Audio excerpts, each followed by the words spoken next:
우리 모두가 전도서를 펴놓고 있습니다. 전도서에 대해서 익숙해진 분도 계시지만 또 좀 생소하게 느껴지는 분들도 계실 것입니다. 매우 흥미있는 성경 말씀이에요. 여러분, 전도서 하면 처음으로 받는 인상이 어떻습니까?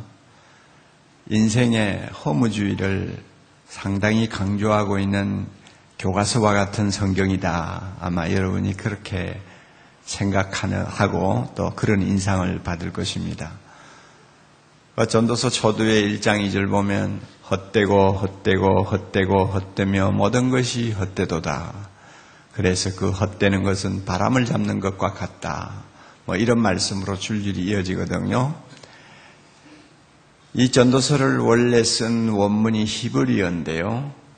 히브리어로 계산을 하면 전도서는 222단어로 기록되어 있는 짧은 성경입니다.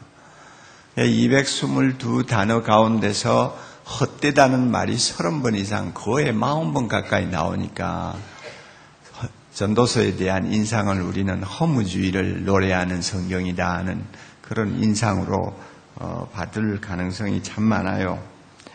그래서 사람들이 별로 안 좋아합니다. 헛되다는 소리 자꾸 하는 성경 좋아할 사람이 누가 있어요? 더욱이 젊은이들은 아주 매력 없는 것으로 생각을 합니다. 그런데 저는 이 전도서에 대해서 매우 강한 매력을 느낍니다. 왜 그런가 하면 솔직함이 좋아서요. 전도서를 쓴 사람은 우리가 잘 아는 솔로몬이라는 위대한 성군입니다. 그는 천하가 다 아는 사람이죠. 이 세상에 태어나서 자기가 원하는 것을 손에 넣지 못한 것이 하나도 없어요. 모든 것을 원하는 대로 다 누리고 산 사람입니다. 그러니까 우리 생각에는 세상을 논할 때 자기가 그렇게 즐기며 살았으니까 굉장히 화려하게 세상을 논하고 인생을 그저 포장해가지고 아름답게 우리에게 참 자랑할 것 같은데 그는 솔직했어요. 자기가 경험하고 또 자기가 누린 모든 것을 있는 그대로 벌거벗겨 놓고 우리에게 솔직하게 이야기한 것입니다. 그것이 헛되다는 이야기예요. 제가 이와 같은 솔직함에 저는 매력을 느낍니다.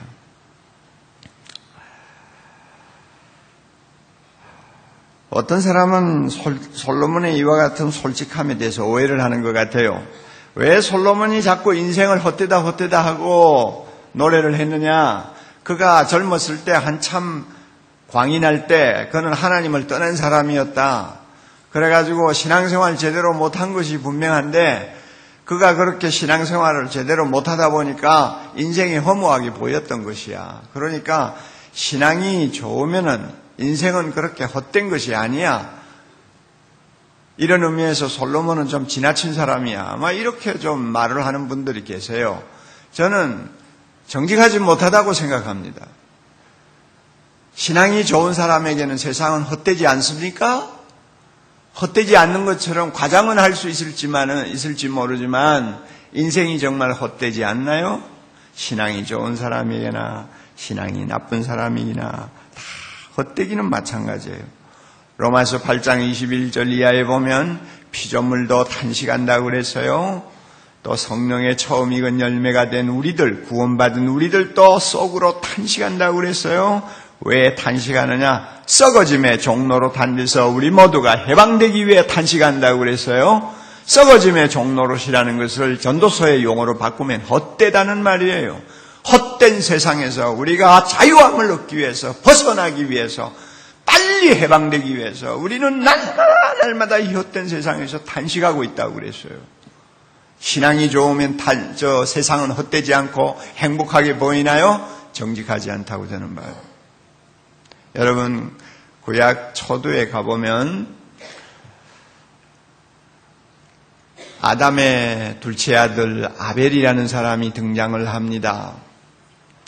그는 성경이 이야기하는 가장 최초의 의인이요 믿음의 사람입니다. 그런데 그 젊은이가 너무 의로워서 그랬는지 하나님의 사랑을 너무 많이 받다가 그랬는지 한배에서 나온 형님에게 잘못 보여가지고 들에서 형이 내리치는 돌에 맞아 죽었어요. 이것이 인간 역사의 시작입니다. 그런데 여러분, 이 아벨이라고 하는 이름의 뜻이 뭔지 아세요? 헛되다예요. 오늘 전도서에 나오는 헛되다는 말이 딱 아벨이라는 용어입니다. 그러니 여러분 보세요. 세상이 헛되지요. 의로우면 뭐합니까? 믿음 좋으면 뭡니까? 우리가 세상적으로 관찰하자 그 말이에요. 세상의 눈으로 보자 그 말이에요. 세상에서 의로우면 뭐합니까? 믿음 좋으면 뭐합니까? 하나님 잘 섬겼으면 뭐합니까? 다 나중에는 헛되죠. 돌에 맞아 죽고 핍박받아가고 세상에서 고생하다가 다 사라져요. 사라지고 나면 아무도 기억도 안 해요. 믿음 좋다고 세상이 헛되지 않습니까? 그런 정직하지 못한 소리를 안 하는 게 좋아요. 세상은 믿는 사람에게나 믿지 않는 사람에게나 다 헛된 것입니다. 그러므로 전도서의 가치가 어디 있느냐? 전도서의 가치는 사람들로 하여금 인생이 허무하다는 것을 솔직하게 시인하고 하나님 앞에 겸허하게 엎드리도록 하는데 전도서의 가치가 있어요. 그리고 그것으로 끝나지 않고 또 하나 중요한 가치를 갖고 있어요. 이렇게 세상이 허무하지만 허무한 세상에 굴복하지 않고 당당하게 보람되게 행복하게 살 수 있는 지혜를 가르치는 것이 전도서의 가치예요. 여러분 이해하셨어요? 여기에 전도서의 가치가 있어요. 당당하게 보람되게 행복하게 헛된 세상을 살 수 있는 지혜, 이것을 가르치는 것이 전도서라고 말이에요. 그럼 이 지혜가 뭔지 압니까? 여러분 이것은 직접 손으로 찾으세요. 전도서 12장 13절을 찾습니다. 제일 끝에 있어요.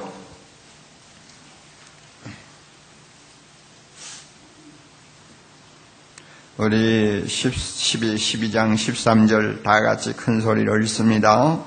일의 결국을 다 들었으니 하나님을 경외하고 그 명령을 지킬지어다. 이것이 사람의 본분이니라. 보세요. 일의 결국을 다 들었다 하는 말은 전도서 앞에서 지금까지 이야기한 내용, 세상은 헛되다 하는 말을 너희들이 이제 다 들었지 않냐?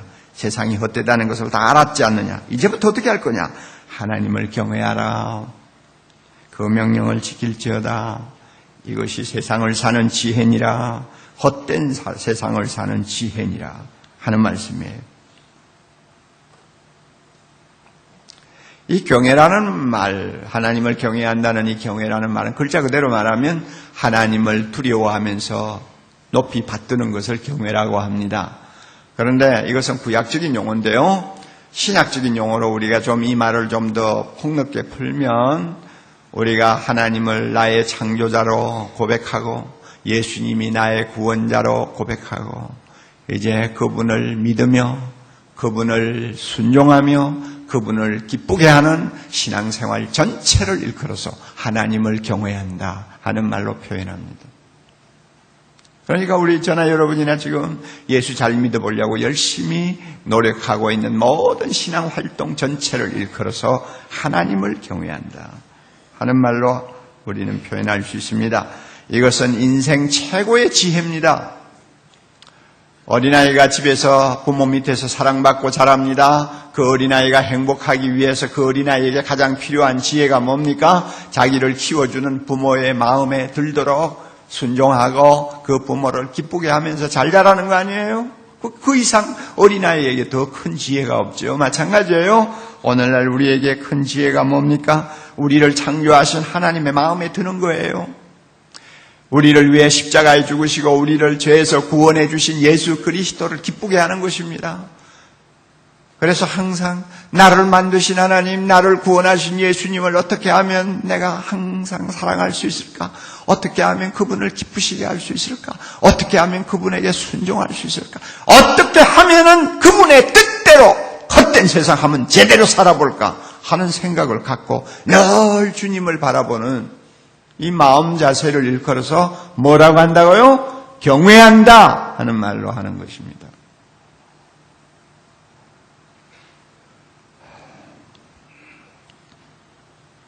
찰스 콜슨이라고 하는 그 유명한 분이 참 멋진 말로 표현을 했어요.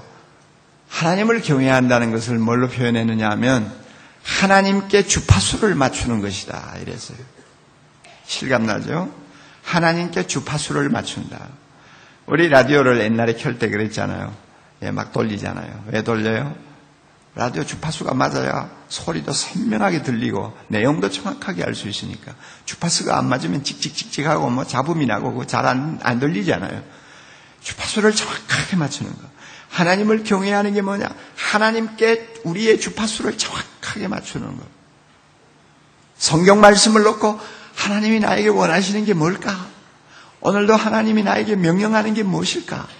오늘 내가 어떻게 살아야 하나님을 기쁘시게 살까? 나의 인생을 정말 보람되게 살 수 있으려면 내가 값을 지불해야 될 것이 무엇인가? 이런 것을 성경 말씀을 통해서 주파수를 딱 맞춰놓으면 성령께서 우리 마음속에 항상 들려주세요. 정확하게 명료하게 들려주세요. 그 들려주시는 말씀에 순종하는 삶, 이것이 하나님을 경외하는 삶이에요. 이것은 인생 최고의 지혜입니다. 이렇게 하나님께 주파수를 잘 맞추고 사는 사람에게는 세상이 워낙 헛되니까 이 세상을 헛되지 않도록 살게 헛됨을 극복하고 살 수 있도록 많은 은혜를 주세요. 그런데 오늘 본문을 가지고 저는 하나님을 경외하는 우리가 받을 수 있는 은혜 3가지를 제가 하나하나 간단하게 정리를 좀 해드릴게요. 여러분이 오늘 본문을 앞에 딱 펴놓고 잘 마음에 담으세요. 그러면 여러분 헛된 세상에서 여러분이 정말 승리하는 하나님의 자녀의 삶을 살 수 있습니다. 첫째로요, 헛된 세상에서 당당하게 살라고 영원을 사모하는 마음을 주십니다. 다시 한번요, 잘 기억하세요. 헛된 세상에서 우리가 당당하게 살도록 하기 위해서 무슨 마음을 주었어요? 영원을 사모하는 마음을 주셨다. 11절 봅니다. 하나님이 모든 것을 다 지으시되 때를 따라 아름답게 하셨고 또 사람에게 다 같이요 영원을 사모하는 마음을 주셨느니라. 사람에게 영원을 사모하는 마음을 주셨느니라. 이 본문은 원문상 좀 해석이 잘못된 것 같은 좀 문제도 있습니다만은 저는 한국말 성경 번역 내용 그대로 따릅니다. 하나님이 우리에게 영원을 사모하는 마음을 주셨다고 그랬어요. 이 세상 사람들도 하나님을 모르는 사람들도 영원에 대한 본능적인 어떤 기대는 있어요. 그러나 그 사람들은 그 영원이 뭔지를 정확하게 몰라요. 모호해요. 막연해요.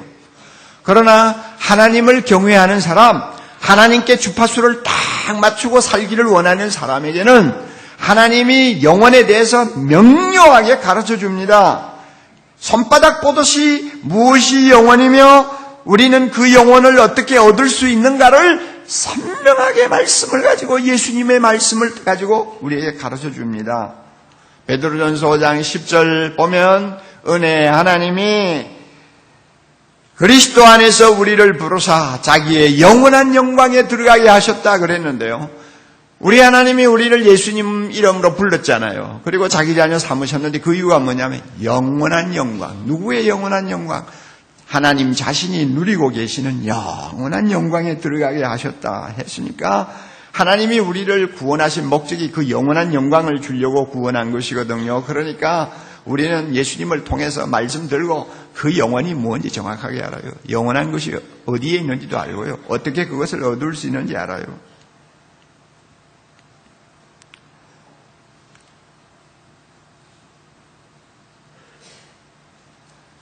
예수님이 약속하신 영원이 뭡니까? 요즘 말이죠. 한국 교회 안에 천국 열풍이 막 불고 있어요. 여러분 그런데 함부로 가서 앉아있으면 안 돼요. 꿈을 꾸다가 환상을 보다가 천국에 다녀왔다는 사람들이 뭐가 그렇게 많은지 갑자기 그래가지고 천국 가서 보고 들은 걸 가지고 와가지고는 막 그냥 가는 데마다 집회를 하면서 사람들을 흥분시키고 그 사람들의 비디오, 그 사람들의 테이프 그냥 불티나게 팔리고 책이 불티나게 팔리면서 천국 열풍이 불고 있어요. 우린 교회는 워낙 잘 지도를 해놓으니까 그런 이상한 바람이 불어와도 흔들리지도 않잖아요. 그런데 그렇지 못한 교회는 그냥 정신이 없어요. 그런데 그 사람들 말 들으면요, 얼마나 웃기는지요.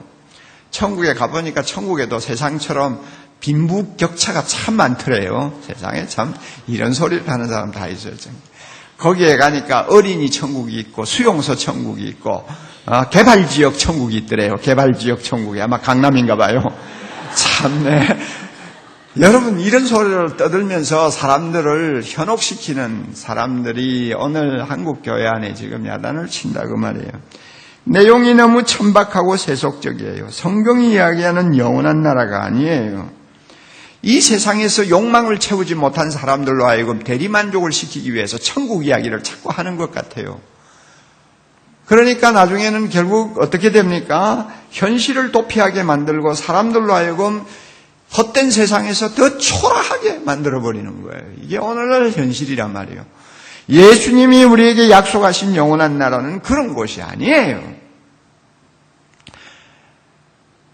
예수님 하나님이 우리에게 주신 영혼은 우리 인생 나그네 길의 종착점입니다. 우리의 본향입니다. 우리가 들어가서 쉴 본향이에요. 허물을 말끔히 걷어낸 새하늘과 새 땅입니다.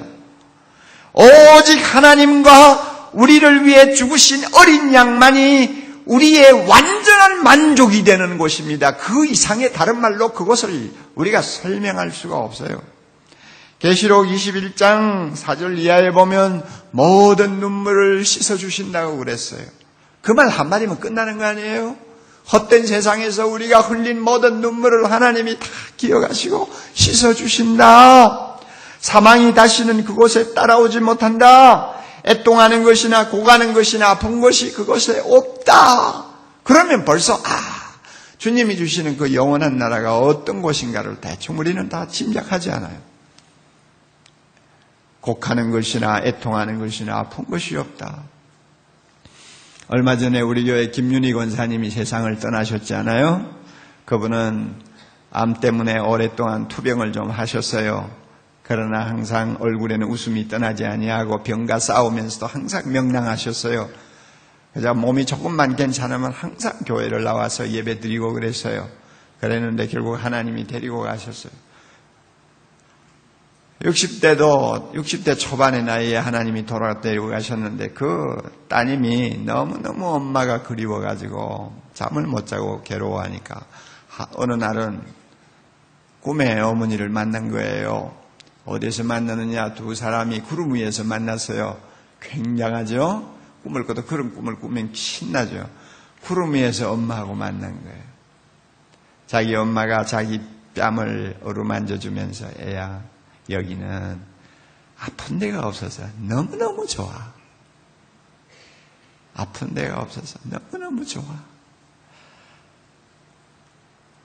어머니를 하도 보고 싶어 하니까 하나님께서 그런 꿈을 통해서 잠깐 천국의 그 기쁨을, 영광을 살짝 커튼을 제끼고 보여주신 거죠.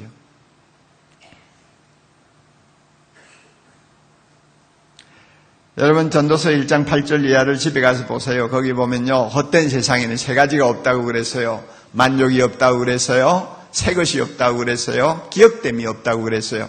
이 세 가지가 없는 것이 헛된 세상이라고 그러는데요. 천국에는 가면, 주님이 주시는 영원한 나라에 가면요, 이 세 가지가 다 있어요.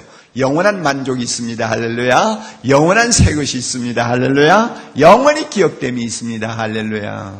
그게 하나님이 우리에게 주신 천국이에요. 우리가 이렇게 영혼에 대해서, 하나님 주신 영혼에 대해서 명료하게 알잖아요. 그것이 무엇인지 분명하게 우리는 믿음의 눈으로 보고 있잖아요. 그러니까요, 영혼을 사모하는 마음이 미지근할 수가 없어요. 모호할 수가 없어요. 헛된 세상에서 그냥 적당히 생각하지를 않아요. 뜨거워요. 뜨거운 마음을 갖고 사모해요. 간절하게 사모해요. 로마서 8장 19절에 이하에 나오는 것처럼 목이 빠져라 하고 사모하고 살아요. 하나님이 자기를 경외하는 사람, 자기에게 주파수를 맞추고 사는 사람에게 왜 영혼을 사모하는 마음을 이렇게 강렬하게 주시는지 아세요? 세상은 헛되다.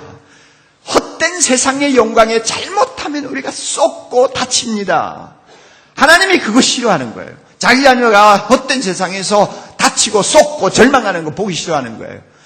세상은 헛되지만은 우리가 모두 당당하게 살도록 하기 위해서 영혼을 사모하는 마음을 우리에게 주셨습니다. 믿습니까, 여러분?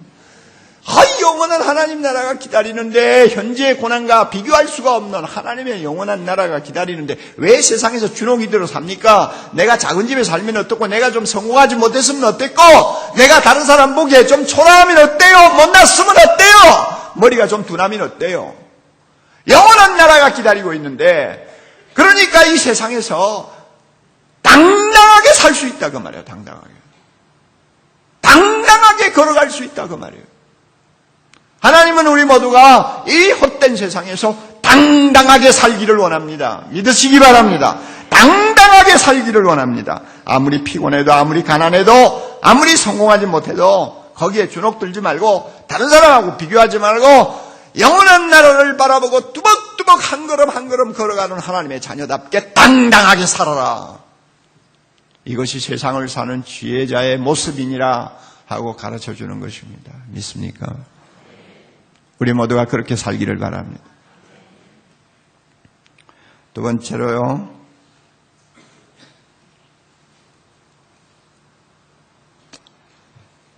헛된 세상에서 보람되게 살라고 선을 행하는 기쁨을 누리게 하십니다. 12절을 우리가 봅니다. 다 같이 한번 보세요. 12절 같이 읽습니다. 사람이 사는 동안에 기뻐하며 선을 행하는 것보다 나은 것이 없는 줄을 내가 알았고, 여기서 기뻐하며 선을 행하는 것보다 하는 말을 바꾸면 선을 행하며 기뻐하는 것보다 하는 말로 바꿔도 됩니다.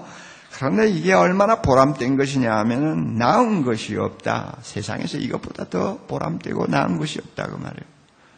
하나님께서요, 헛된 세상 잘못하면은 그냥 되는 대로 살다가 끝날 수 있거든요. 그러니까 우리가 보람되게 살 수 있도록 선을 행하는 기쁨을 우리 마음에 부어주셨어요. 성령을 통해서 날마다 선을 행하도록 우리를 감동시키세요. 하나님에게 주파수를 맞추고 사는 하나님 경외하는 사람은 항상 성령의 감동으로 말씀을 통해서 선을 행하며 살기를 사모하는 자들이 됩니다. 왜 그런지 아세요? 에베소 2장 10절 보면 이런 말씀이 나오죠. 우리는 그의 만드신 바라, 우리는 하나님이 만드신 새로운 피조물이라 그 말이에요. 왜 우리를 하나님이 만드셨느냐? 그리스도 예수 안에서 선한 일을 행하기, 온전하기 위해서. 예수 그리스도 안에서 선한 일을 위하여 지으심을 받은 자다. 예수 그리스도 안에서 우리는 누구냐? 선한 일을 위해서 지으심을 받은 사람이다. 디모데후서 3장 17절 보면, 그래서 하나님이 우리에게 성경 말씀을 들려주셨는데, 성경 말씀을 들려주신 목적이 뭐냐? 모든 선한 일을 행하기에 온전케 하기 위해서 성경을 우리 손에 들려주셨다는 것입니다. 우리는 예수 믿고 성령을 모시고 살면요, 무엇이 선인지 압니다. 설명할 필요가 없어요. 하나님이 선한 것을 기뻐하신다는 거 본능적으로 알아요. 우리가 선을 행하면 하나님이 영광 받으신다는 거 다 알아요. 세상 사람들처럼 모호하게 생각지 않아요. 자기 자신을 위해서 선을 행하지 않아요. 우리는 하나님을 위해서 선을 행하고 그것을 통해서 하나님을 기쁘시게 합니다. 우리는 본능적으로 알아요. 하나님께 주파수를 맞추고 사는 사람은 내가 선을 행할 때마다 하나님이 기뻐하신다는 거 알아요. 그래서요, 하나님이 선을 행하는 우리를 보고 기뻐하시기 때문에 자기의 기쁨을 나중에 우리에게 나누어 주십니다. 거기에 그래서 선을 행하지 않는 사람보다도 선을 행하는 사람이 훨씬 더 마음에 기쁨이 많습니다. 이런 이유 때문에 예수 믿는 사람은 선을 행하되 아주 적극적으로 행합니다. 테레사 수녀처럼 온 세계를 감동시키는 큰 선을 행할 수도 있죠. 그러나 그런 큰 선을 행하며 세상을 사는 사람은 숫자가 그렇게 많지를 않아요. 그렇다고 해서 우리는 선을 행하지 못한다 그런 말하면 안 돼요. 큰 선만 선이 아니에요. 작은 선도 선이에요. 소자에게 냉수 한 그릇 떠주는 작은 선도 선이에요. 그러므로 우리가 헛된 세상을 보람되게 살려면 이 작은 선을 날마다 행하면서 살아야 됩니다. 하나님이 그걸 기뻐하십니다. 저나 여러분이나 우리 감사할 것은 우리 사랑의 교회 다니시는 모든 분들 알게 모르게 선을 많이 행하세요. 여러분이 교회 나오면서 땀 흘려본 하나님 앞에 드리는 헌금 들고 나오잖아요. 그 헌금을 주님께 바치는 그 자체가 선이에요. 왜냐하면 그런 헌금을 여러분이 드리기 때문에 이번에도 단전단수로 고생하는 사람 얼마를 우리가 도울 수가 있잖아요. 다 우리가 동참하는 것이죠. 우리가 다 하는 것이죠. 그렇잖아요. 그뿐입니까? 여러분이 사회생활 하다가 주변에서 너무나 안타까운 어려운 사람 보면 남모르게 단 만 원이라도 그들을 도와주면서 기쁘게 하려고 하는 삶을 살고 있잖아요. 여러분이 복음을 증거하기 위해서 얼마나 관심을 갖습니까? 이게 다 선한 일이죠. 다 선한 일이죠. 얼마나 감사한지 몰라요. 그러므로 분명히 저는 믿습니다. 사랑의 교회 다니는 성도들은 그 표정이 세상에 있는 사람보다 훨씬 밝은 사람들이라는 걸 믿어요. 왜냐하면 그 마음에 기쁨이 있기 때문입니다. 여기에 한 가지 더 부탁합시다. 여러분이 잘하고 계시지만 한 가지 더 부탁합시다. 지난번 몇 주 전에 저는 연변과기대 졸업식에 참석했습니다. 졸업생들을 내려다보면서 참 여러 가지 감회가 깊었어요. 그런데 그때 참석했을 때 저는 충격적인 이야기를 하나 들었습니다. 연변과기대는 북한 사정에 아주 정통합니다. 그리고 북한에 있는 많은 분들을 돕고 있습니다. 총장님이 그래요. 목사님 지금 북한요 사정이 어느 정도인지 압니까? 1불만 있으면요 어린애 하나가 한 달 동안 굶지 않고 연명할 수 있습니다. 1불만 있습니다. 1불이면 얼마죠? 1,300원? 1,300원만 있으면 어린아이가 한 달을 굶지 않고 살 수 있습니다. 그런데 남한에 있는 사람들이 그 사실을 몰라요. 그러면서 탄식하더라고요. 내가 마음에 쇼크를 받았어요. 그리고 두만강 건너와가지고 참 얼마의 돈을 받아가지고 다시 돌아가는 사람들의 글을 제가 읽으면서 쇼크 받았어요. 자, 여러분, 우리 교회 주보를 보면은 북한 어린이를 도웁시다 하는 그 부자 칼럼이 나와 있잖아요. 그런데 사람들이 별로 관심을 갖지를 않아요. 앞으로 이것은 캠페인을 좀 교회에서 벌리도록 할 것입니다. 1불만 도우면 어린아이 한 달 살려요. 커피 4,000원짜리 마시는 거 조금 줄여가지고 2,000원짜리 마시면 어린애가 두 아이가 한 달을 살 수 있어요. 선한 일을 행하세요. 헛된 세상을 헛되게 살지 않고 보람되게 사는 비결, 지혜, 선한 일을 행하면서 기뻐하는 것입니다. 믿으시기 바랍니다. 작은 선을 행하세요. 큰 선 가지고 요란 떨지 말고 작은 선을 행하세요. 그러면 우리 헛된 세상에서 보람되게 삽니다. 하나님이 기뻐하시는 보람된 삶을 살 수 있습니다. 내 마음도 기뻐하면서 살 수 있습니다. 셋째로요. 헛된 세상에서 행복하게 살라고 작은 것들, 평범한 것들에서 기쁨을 얻게 하십니다. 잘 기억하세요. 하나님을 경외하는 자, 하나님께 주파수를 맞추고 사는 사람은 하나님이 은혜를 주시는데 헛된 세상에서 행복하게 살도록 은혜 주세요. 그래서 어떻게 하시느냐? 작은 것들, 평범한 것들에서 기쁨을 얻게 하십니다. 우리 13절 다 같이 봅니다. 사람마다 먹고 마시는 것이 수고함으로 낙을 누리는 것이 하나님의 선물인 줄을 내가 알았도다. 다시 한번 사람마다 먹고 마시는 것과 수고함으로 낙을 누리는 것이 하나님의 선물인 줄을 또한 알았도다. 여기서 먹고 마시고 수고한다는 말이 나오죠. 이것은 우리 인간이 생존을 위해서 우리가 꼭 참 노력해야 되는 실존입니다. 실존적인 기본이에요.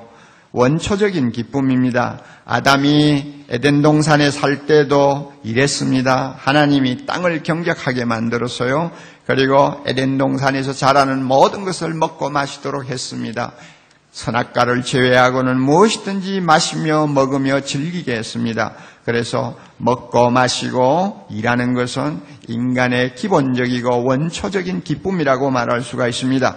그런데 사람이 범죄한 다음부터 이 기쁨으로 하는 일이 고역으로 바뀌었고 먹고 마시는 것이 짐으로 바뀌었습니다. 그러나 지금도 세상을 둘러보면은 먹으면서 마시면서 즐거워하는 사람, 자기 일하면서 즐거워하는 사람은 그런대로 행복한 사람에 속한다는 것을 우리는 잘 압니다. 그런데 여러분, 여기서 저는 한 걸음 더 나가기를 바랍니다. 먹고 마시고 일한다는 것을 글자 그대로 한정해서 해석하는 것은 조금 이 본문 전체를 우리가 이해하는데 좀 적당하지 않다 하고 저는 생각을 합니다. 여러분, 우리가 세상에서 먹고 마시고 일한다. 굉장히 중요한 것이죠. 이거 안 하면 우린 죽으니까 굉장히 중요한 것이지만 날마다 본능적으로 해야 되는 일입니다. 날마다 하는 일이에요. 싫어도 해야 되고 좋아도 해야 되고 눈만 뜨면 반복해서 해야 되는 일입니다. 이게 먹고 마시고 일하는 거라고 말이에요. 그러니까 자연히 그렇게 하다 보니까 우리는 당연시하게 되고 나중에는 실증을 내고 거기에는 아무런 인생에 기쁨이 없는 것처럼 우리가 생각을 하게 돼버립니다. 이게 먹고 마시고 일하는 거라고 말이에요. 그러니까 좀 세상 사람들이 좀 살만하면은 이거 단순히 그냥 먹고 마시고 사는 걸로 가지고 인생의 기쁨을 못 찾잖아요. 그러니까 막 발광을 하고 튀어나가죠. 더욱이 여름철 같은 때 보면은요, 먹고 마시고 즐기는 평범한 삶을 전부 그냥 뒤로 밀쳐놓고 그냥 세계 이곳 저곳을 다니면서 누비면서 여기 기웃 저기 기웃해서 더 자극적인 것이 없느냐, 더 기쁜 것이 없느냐, 더 재미있고 더 만족스러운 것이 없느냐 하고 굶주린 사람처럼 헤매고 다니잖아요. 그러다가 자기 인격도 팔아먹고 정말로 사람들로부터 눈총을 받을 못된 짓도 하고 별의별 짓들을 다 하고 있지 않습니까? 이게 오늘 현대인이란 말이에요. 그 말은 무엇을 의미하느냐 하면 먹고 마시고 즐거워하는 것이, 일하고 하는 것이 우리에게 있어서 작고 평범한 일에 속한다 그 말이에요. 당연시하는 너무나 하찮은 일로 생각하기 쉬운 것들이라 그 말입니다.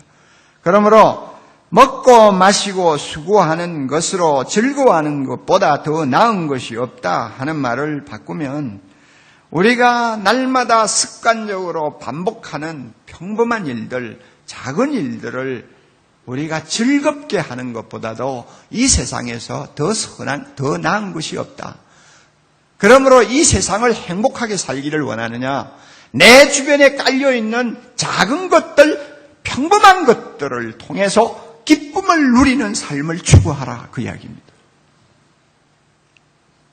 그러면 행복할 수 있다는 것입니다. 우리 하나님 아버지, 자비로우신 하나님 아버지 얼마나 감사한지요. 만약에 하나님이 인생의 진정한 기쁨을 큰 것에만 담아 놓으셨다고 생각해 봅시다. 화려한 것에만 하나님이 기쁨을 담아 놓으셨다고 생각해 봅시다. 그래서 그 화려한 것들을 손에 쥔 사람만이 인생의 기쁨을 누리도록 했다고 한다면 우리 대부분은 얼마나 초라하고 비참해지겠느냐 한번 생각해 보세요. 그런데 우리 자비로우신 하나님은 그렇게 하시지를 않았어요. 날마다 그냥 반복하고 날마다 보고 듣고 체험하는 평범한 것들, 작은 것들, 소소한 것들에게다가 기쁨을 담아 놓으셨어요. 그래서 그거 하나하나를 감사함으로 받아들이기만 하면은 기쁨이 새록새록 솟아나게 만들어 놓으셨어요. 믿으세요? 안 믿으세요? 여러분, 이거 모르면 큰일 납니다. 큰일 나요. 예? 하나님이 우리 보고 범사에 감사하고 항상 기뻐하라고 했거든요. 범사에 감사하려면 그 범사의 90%를 차지하고 있는 작은 것들, 평범한 것들을 똑바로 보아야 돼요. 그걸 놓고 감사할 때 우리는 진짜 감사하는 자가 되고 그것 때문에 내가 항상 기뻐하는 사람이 되는 거예요. 그러니까 하나님이 헛된 세상을 사는 우리로 하여금 행복하게 하도록 하기 위해서 어디에다가 기쁨을 담아 놓으셨느냐? 시시한 것들, 소박한 것들, 작은 것들, 평범한 것들, 먹고 마시고 일하듯이 날마다 반복하는 것들, 이런 것들에다가 기쁨을 담아놨어요. 우리 하나님이요. 여러분, 우리가 눈만 뜨면 날마다 얼굴을 맞대야 되는 사람들이 주변에 들어있지 않아요? 그래서 그 사람들을 만날 때 그냥 너무 당연한 것처럼 만납니다. 어떻게 보면 작고 평범한 것들이죠. 적당하게 잘생긴 아내, 그렇죠? 예. 그리고 밉지 아니할 만큼 괜찮은 남편, 예? 그렇죠? 조금 아쉽지만 그래도 대견한 자식들, 그렇잖아요. 제 표현 잘하잖아요, 그렇죠? 예. 이런 사람들 계속 만나고 삽니다. 사는데 맨날 만나고 맨날 보고 하니까 그렇게 대단하지를 않죠. 그런데요, 그런 아내를 보면서 내 마음에 하나님이 나를 위해 주셨구나 하고 감사하면 기쁨이 생겨요. 하나님에게 주파수를 맞추고 사는 사람은 그런 기쁨이 있어요. 어린애 볼 때 원하는 것만큼 썩 뛰어나지는 못하지만 그래도 참 이 자식 나에게 준 거 얼마나 감사한지 이렇게 생각하고 보면 내 마음에 기쁨이 생긴다고 말이에요. 예? 우리에게는 매일 오고 가는 길이 있잖아요. 날마다 습관적으로 왔다 갔다 하는 길이 있죠. 그 길도 감사하는 마음으로 유심히 살피면서 걸으면 내 마음에 기쁨이 솟아요. 지나가면서 무심코 자주자주 눈이 가는 나무가 한 그루 있지 않아요. 그 나무 한 그루를 쳐다보면서 참 그래도 저 나무 잘 자라고 5,6월에 녹음이 너무 싱싱하네 하면서 이것을 주신 하나님께 감사하면 내 마음에 기쁨이 생겨요. 갑자기 내 귓전을 울리는 매미의 노래소리 들으면서 벌써 여름이 왔구나. 하나님 참 고맙네요 하면 내 마음에 기쁨이 생겨요. 거짓말 아니에요. 해보세요. 해보시라고요. 기쁨은 요란하고 유명하고 사람들 틈에 소문난 그런 데 기쁨이 있는 거 아니에요. 시시한 것들, 평범한 것들, 작은 것들 속에 기쁨을 하나님이 다 담아주셨어요.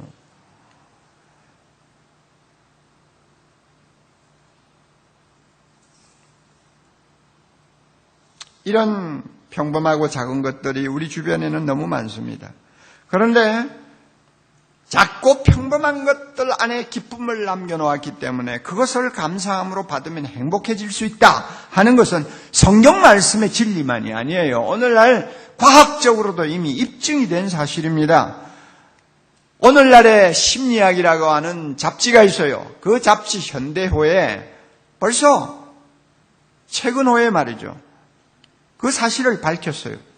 자, 사람들이 생각합니다. 돈이 많으면 행복할 거요. 젊으면 행복할 거요. 얼굴 잘난 얼짱이가 행복할 것이요. 우수한 두뇌를 가진 사람이 행복할 것이요. 다 생각하잖아요. 그런데 과학적으로 조사를 해봤더니 그런 것들로 인해서 행복한 것은 우리가 추구하는 행복의 10% 내지 15% 이상을 채우지 못한다는 거예요. 아무리 얼짱이라도 아무리 돈 많아도 내가 추구하는 행복의 80%는 못 채운다는 거예요. 그것 가지고. 이게 과학적으로도 입증이 됐어요. 돈이 많으면 약간 편해지기는 하지만은 그것에 비례해서 행복해지는 것은 아니라는 것이 오늘날 과학적으로 입증이 되고 솔직히 우리의 경험으로도 입증이 된 거 아닙니까? 그러므로 평생 한두 번 맛볼까 말까 하는 터질 듯한 기쁨을 찾아서 쫓아다니지 말고 그거 말고 일상생활에서 작고 평범한 것을 가지고 자주 느끼는 작은 만족감 따라하세요. 자주 느끼는 작은 만족감 다시 한번 자주 느끼는 작은 만족감이 행복을 높이는데 더 효과적이다 그 말. 막 1년에 한 번씩 까무라지듯이 좋아하는 그것 가지고는 안 돼.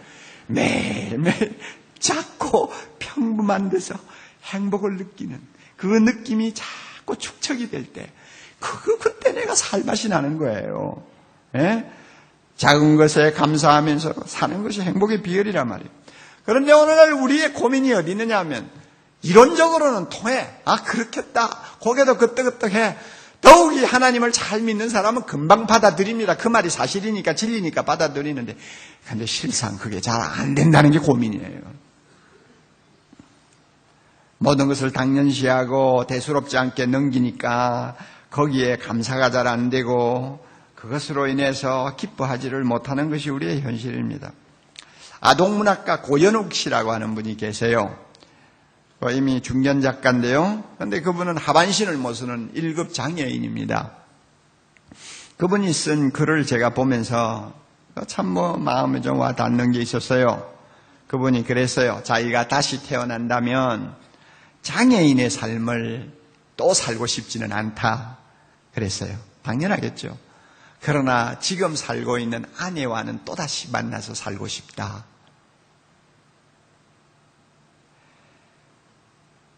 그렇게 해서 장애 없는 남편이 되어 평범한 남편이 되어 그때는 내가 장애가 없는 남편이 되면 아내를 한번 번쩍 업어주고 싶다. 무거운 시장 바구니도 함께 들어주고 싶다. 높은 곳에 있는 물건도 손수 내려주고 싶다. 형광등도 갈아주고 싶고 그런 글을 쭉 써놨어요. 제가 그걸 읽으면서 장애인이 되지 않는 장애가 없는 남편이 되는 것이 그렇게 고연욱 씨에게는 행복한 조건으로 보이는 거예요. 그런데 우리는 사지 건전하게 걸어다니고 할 것 다 하면서도 이게 얼마나 나에게 소중한지 잘 못 느끼고 하루를 살잖아요. 그렇잖아요.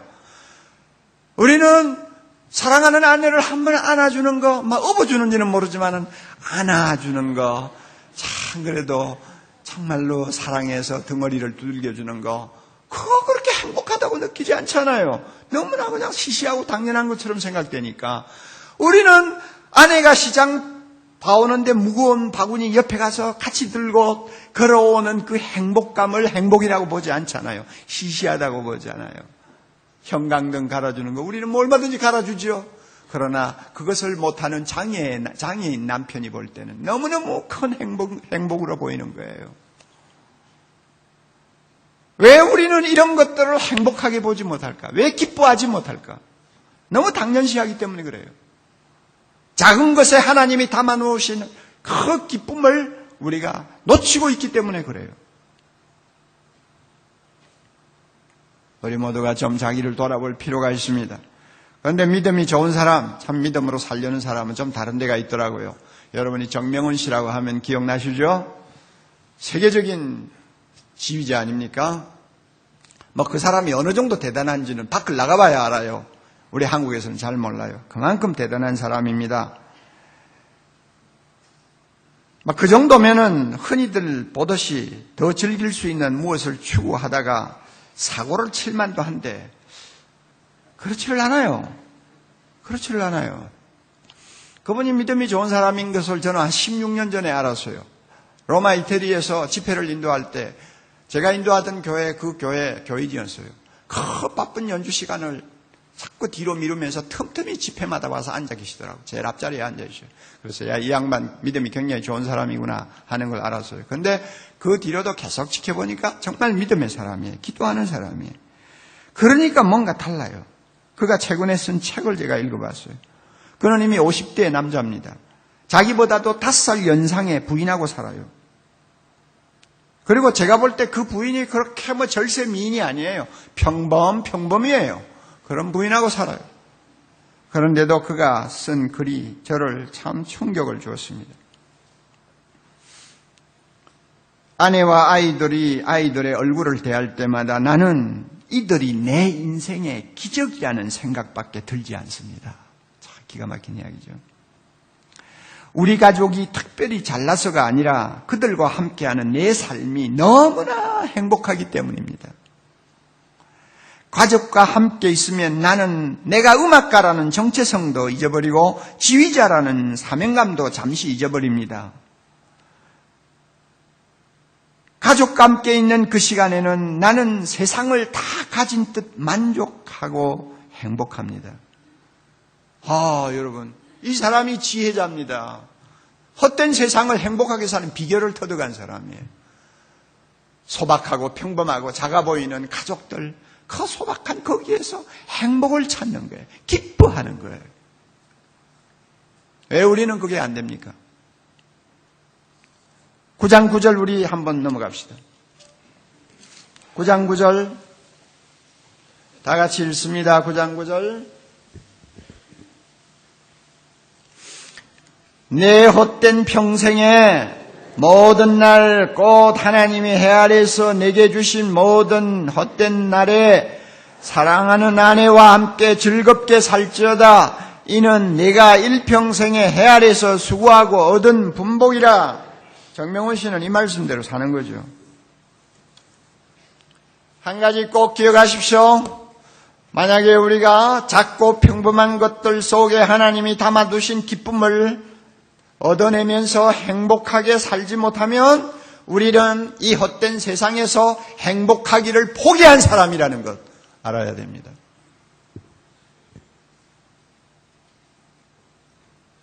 아무리 세상이 행복하지만은 헛되지만은 우리는 행복하게 살 수 있는 은혜를 하나님으로부터 받고 삽니다.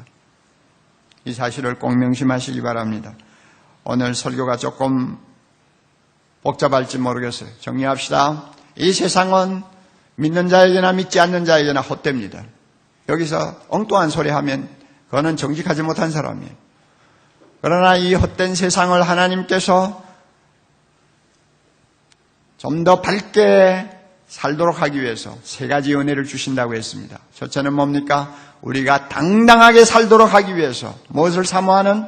영혼을 사모하는 마음을 주셨다고 했어요. 그리고 이 헛된 세상에서 보람되게 살도록 하기 위해서 무엇을 주셨다고요? 선을 행하는 기쁨을 주셨다고 그랬어요. 또 하나, 이 헛된 세상에서 행복하게 살도록 하기 위해서 뭘 주셨어요? 작고 평범한 것들 속에 기쁨을 담아두셨다고 했습니다. 이 말씀을 마음에 담고 돌아가세요. 그러면 여러분이 이번 여름 아무리 더워도 더운 것처럼 느끼지 않을 것입니다. 여러분의 얼굴이 우리 오 목사님 잘 말하는 것처럼 해와 같이 환하게 빛날 것입니다. 하나님이 그런 은혜 주시기를 바랍니다. 다 같이 기도하십시다. 주님, 우리 모두가 헛된 세상에 살지만은 헛된 세상에 속아서 헛되게 살다가 헛되게 죽는 비참한 사람 되지 않도록 하기 위해서 우리로 하여금 하나님 경외하는 방법, 하나님께 우리의 주파수를 맞추고 사는 사람 되도록 인도해 주신 거 감사합니다. 자비로우신 주님이시여, 주께서 우리로 하여금 세상을 당당하게 살도록 하기 위해서 영혼을 사모하는 마음 주셨습니다. 우리로 하여금 보람있게 살도록 하기 위해 선을 행하는 기쁨을 주셨습니다. 우리로 하여금 행복하게 살도록 하기 위해서 작은 것들, 평범한 것들 속에 기쁨을 담아 두셨습니다. 이 놀라운 사실을 우리의 마음에 잘 담고 돌아가서 이 모든 은혜를 받아 누리는 거룩한 하나님의 백성, 그래서 세상 사람들 앞에 해와 같이 빛나는 얼굴을 하고 우리가 이 나그네 길을 걸어갈 수 있도록 축복해 주시옵소서. 예수님 이름으로 기도드리옵나이다. 아멘.